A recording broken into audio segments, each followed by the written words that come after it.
En traversant sous l'arche de l'Utah, nous avons pénétré dans un nouveau monde, celui des canyons. Il est apparu il y a approximativement 100 000 ans, alors que le fleuve du Colorado s'immisçait entre la roche. La roche cassa et laissa place à des somptueuses falaises. La réserve est aujourd'hui appelée Canyonlands. Ici, nous oublions que la ville existe. Il n'y a que cette nature, brute et sauvage. Nous nous retrouvons seulement tous les deux, le vagabond et moi, tant les terres sont grandes. Les autres voyageurs sont peu nombreux, mais à nos côtés vivent encore les esprits des indigènes, comme toujours. Et ils sont arrivés il y a 10 000 ans, en tant que nomades, comme d'autres peuples. La vie n'était pas sans difficulté. Ils survivaient en fonction des plantes et des animaux que la vallée offrait. Avec le temps, l'art et leur fabrication se sont améliorés, ainsi que leurs ressources renforcées. Ils vivaient aux côtés de l'horizon. Ils étaient braves. On les nommait les Anasazi. Les communautés Anasazi ont peuplé plusieurs États de l'Ouest. Aujourd'hui, c'est dans le sud-est de l'Utah que nous suivons leurs traces. Ils étaient une tribu, connue pour savoir comprendre l'astronomie. Peut-être est-ce pour cela qu'une partie de la réserve que nous visitons se nomme les îles dans le ciel. Les Anasazi sont les plus vieux peuples du territoire de l'Ouest que nous rencontrons jusqu'à présent. D'ailleurs, probablement leur nom signifie les anciens. La tribu elle-même se donnait un autre nom, mais j'ignore lequel. En fait, beaucoup de leurs histoires demeurent encore énigmatiques. Les déplacements des tribus nomades ne sont pas toujours expliqués. Et c'est ainsi, de mystère en mystère, que les indigènes semblent avoir leurs secrets. On les regroupe sous l'appellation des Mésoaméricains. C'est un terme assez vaste pour cette tribu dont on apprend encore aujourd'hui. Ici, en Utah, nous tentons de deviner leur sagesse alors que nous sommes de passage sur leur terre. Les Anasazi utilisaient les plantes pour la transe cérémoniale et se mettaient aussi en route pour de grands pèlerinages. Nous arpentons à notre tour ce sentier sacré, le vagabond et moi.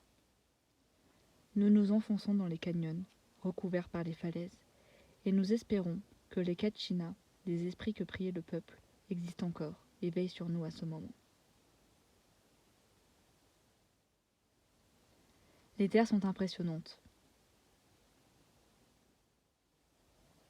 Nous traversons des parois étroites, dégringolant sur de grosses pierres. Le vent nous bouscule et nous perdons la notion de direction. Mais comme les Anasazi, nous croyons en l'animisme. Nous communiquons avec la vallée. Elle promet de nous abriter lors de notre voyage. La montagne, la falaise, la rivière et la nature entière nous parlent. Le caractère sacré du féminin a de l'importance ici. Les Anasazi vénéraient la femme. Elle avait une place importante au sein des clans. Elle fabriquait de jolis bijoux. La pierre turquoise était principalement utilisée, parfois même comme monnaie. Le troc était de mise au sein des communautés. Les Anasazi connaissaient encore l'ancien monde. Les colonisations n'avaient pas vu le jour. J'imagine que nous remontons le temps nous aussi. Nous marchons pendant des jours. Les kilomètres se fatiguent et se succèdent. Tout ralentit. Nous suivons le soleil en écoutant les légendes du lieu. Le territoire où nous nous trouvons a aussi connu la présence des Utes et des Navajos. Les Hopis, quant à eux, sont les descendants des Anasazi. L'histoire est complexe ici. Elle se confond, comme beaucoup d'autres. Il n'est pas évident de la résumer, mais elle se ressent à chaque pas. Les mythes vivent par milliers, derrière les cactus, au fond de la vallée. On trouve la sagesse ancestrale sous un rocher ou au sommet des palais de pierre. Nous sommes sans cesse ébahis par la beauté des lieux et imaginons à peine quelle est la sensation de vivre ici. Nous ne faisons que passer, nous n'avons aucun repère. Le vagabond a répété 3 fois que la montagne semblait plus enneigée qu'auparavant. Mais qui sait? Nous sommes en terre inconnue, en terre des mystères. Nous n'avons que nos livres et nos rencontres avec les habitants pour en savoir plus sur la région. Alors, nous observons beaucoup, partout, les couleurs, les formes, les matières. L'autre partie de la réserve est nommée les aiguilles, et j'imagine le peuple Anasazi tisser les falaises ensemble pour créer cet immense endroit. C'est un art qui nous dépasse, nous ne sommes que des simples apprentis aventuriers. Alors nous contemplons, dans le silence. Tout est surprenant. On croirait même que le soleil se couche à l'est, tant la montagne est orangée. Heureusement, les oiseaux nous font de l'ombre pour parcourir la fin de la traversée. Ils nous murmurent certaines des légendes.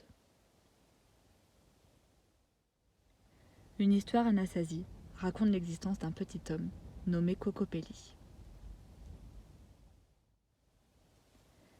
C'est un voyageur, joueur de flûte, passant de village en village, composant ses airs. Je crois l'entendre nous guider au bout du chemin, et je fredonne avec lui. Les Anasazi considèrent que la vie, c'est marcher, et que le Créateur de la terre a placé l'homme pour montrer la voie. Alors, nous n'abandonnerons pas.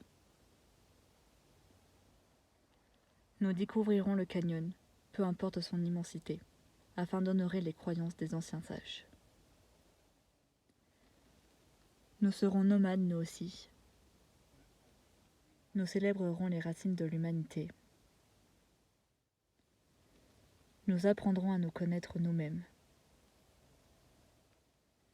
Nous ferons de la place en nous au fil des kilomètres.